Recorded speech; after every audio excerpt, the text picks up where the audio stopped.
السلام عليكم ورحمة الله وبركاته. صاحبة قيمة قدرين تمضان أدبان دين سلامية ملك صدافة عالم كاد كجوكتان سودا وهذا صاحب يال هل كان إذين موقته ومقالة نيروبي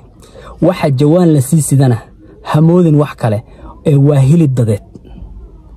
وحال الشيء داد ترد كورو دافيس السقال روح waliba boqolkiiba 80 ay gabdho u badan yihiin in si isku mid ah loo dilay waliba hilibkoodii cadcad loo jarjaray kadibna jawaano kala duwan lagu shubay halkan waa meel kamid ah magaalada Nairobi waa meel gaar u ah qashin qubka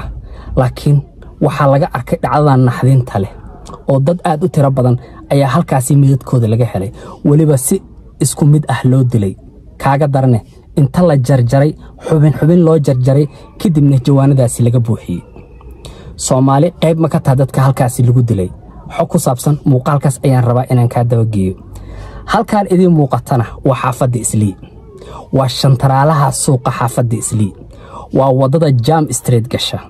suuqa dhinacaan idinkaga muuqdana waa suuqa Shariifka ee caanka ku ah supermarketka la yiraahdo Galmad saacay tahayne